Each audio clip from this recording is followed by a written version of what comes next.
اسی طرح آج کل رشوت کو آج کل سپیڈ منی قرار دے دیا گیا ہے، جبکہ الراشی والمرتشی کلاہما فی النار، اور اس کو کئی طریقوں سے وصول کیا جاتا ہے، اور اس کے کئی بہانے بنا لیے گئے ہیں کہ جی جو ہے وہ بطیب خاطر دے رہا ہے، اپنی مرضی سے دے رہا ہے، تو یہ وہ کیا کچھ کہیں، تو 100 نام رکھ لیں، 100 طریقے اپنا لیں، تو سود پھر بھی حرام ہے۔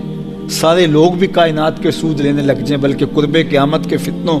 کا ذکر کرتے ہوئے فرمایا گیا کہ اگر کوئی سود سے بچ پائے گا لیکن اس کے دھوئیں سے نہیں بچ پائے گا،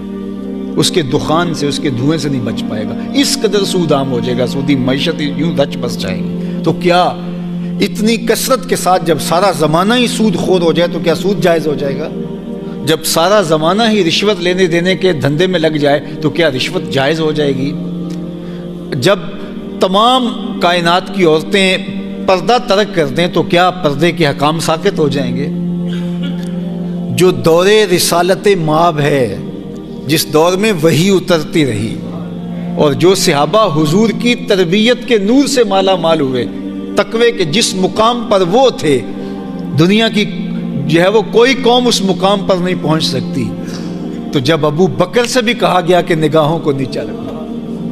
جب عمر اور عثمان کو اور علی المرتضیٰ کو بھی کہا گیا کہ نگاہوں کو نیچا رکھو،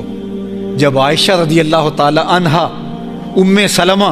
حضرت خدیجہ الکبریٰ سے لے کر کے سب خواتین کے لیے یہ احکام ہیں،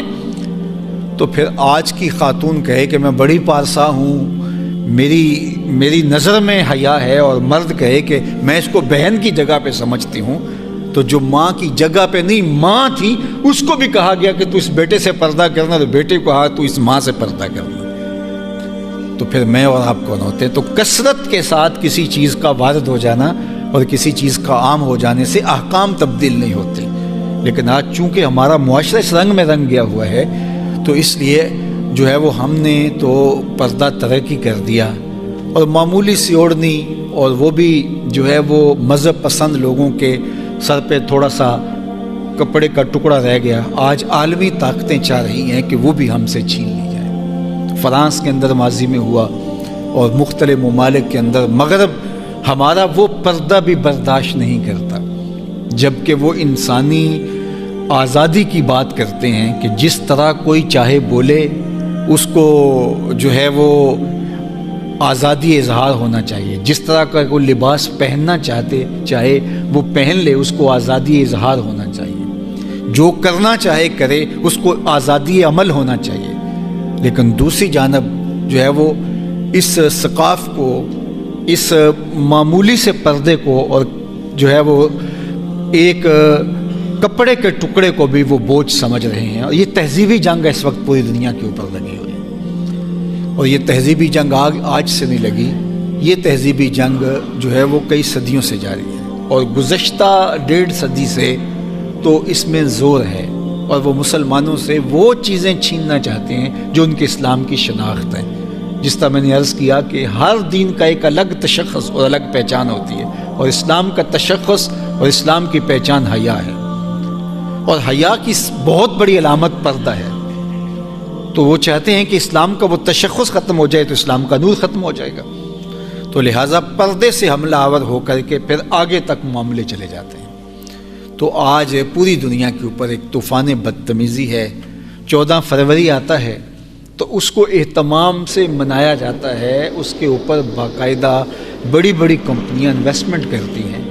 اور چیزوں کو سستا کرتی ہیں، اور مسلم ممالک میں خاص طور پہ جو ہے وہ اس پہ جو ہے وہ ملٹی نیشنل کمپنیاں کام کر رہی ہوتی ہیں تاکہ جو ہے وہ مسلمانوں کے اندر اس کلچر کو فروغ دیا جائے، اور بے حیائی کے کلچر سے جو ہے وہ ان کے ایمان کی متاع کو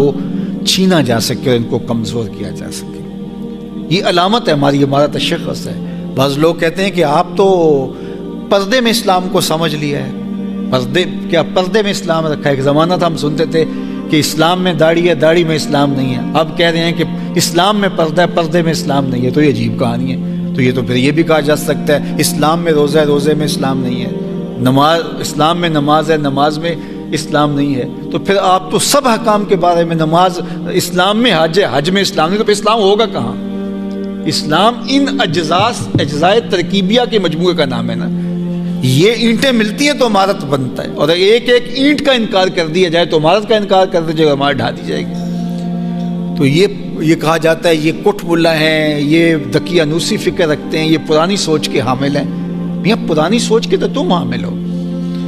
بے پردگی یہ جدت نہیں ہے، یہ قدامت ہے۔ اسلام سے قبل کعبۃ اللہ کا طواف برہنہ کیا جاتا تھا۔ یہ صفا اور مروہ کے اوپر اصاف اور نائلہ، یہ جو دو بت پڑے ہوئے تھے، یہ کس چیز کے پڑے ہوئے تھے؟ یہ برہنہ طواف کرتے ہوئے ان کا جو عمل تھا اس کے نتیجے میں پتھر بنا دیے گئے تھے۔ تو یہ تو جاہلیت تھی کہ وہ بے پردہ تھے، جانوروں کی طرح، جس طرح جانور بے پردہ ہوتے ہیں۔ انسان کو تو اللہ نے لباس دیا ہے، اور لباس کے 3 مقصد ہیں: زینت، موسمی اثرات سے بچاؤ، اور اپنے پردے کی حفاظت۔ یہ 3 مقاصد ہیں لباس کے، اور لباس پوری کائنات کے اندر زیرو چیزوں میں صرف انسان پہنتا ہے۔ نہ حشرات الارض لباس پہنتے ہیں، نہ پرندے لباس پہنتے ہیں، اور نہ ہی جانور لباس پہنتے ہیں۔ لیکن میرے مالک نے ان کے پردے کے لیے بھی بال، دم اور کچھ چیزیں اہتمام کے ساتھ رکھی ہوئی ہیں، اور یہ چیزیں مرد کے ساتھ نہیں جڑی، اس لیے کہ اس کو شعور دیا گیا اور یہ اپنا لباس تیار کرتا ہے۔ اور حضرت آدم علیہ السلام کو ماں حضرت حوا کے جب جنت سے زمین پر بھیجا جانے لگا، وہ ایک دانہ کھانے کی وجہ سے معاملہ ہوا جو قرآن میں مذکور ہے، تو پھر ان کو جب زمین پر بھیجا تو ان کا لباس اتر گیا۔ تو قرآن پڑھیے کہ وہ جلدی جلدی درختوں کے پتے اپنے بدن کے اوپر لپیٹنے لگے۔ یہ انسانی فطرت ہے، انسانی فطرت ہے کہ وہ اپنے آپ کو برہنہ گوارا نہیں کرتا، وہ اپنے آپ پر لباس لپیٹنا پسند کرتا ہے۔ تو یہ حیوانیت ہے، یہ وحشت ہے کہ انسان اپنے لباس کو اتار پھینکے۔ تو اس لیے ہمارا دین ہمیں پردے کی تلقین کرتا ہے۔ تو آج عالمی طاقتیں یہ چاہتی ہیں کہ ہمارا پردہ ہم سے چھن جائے۔ یہ گزشتہ دنوں جو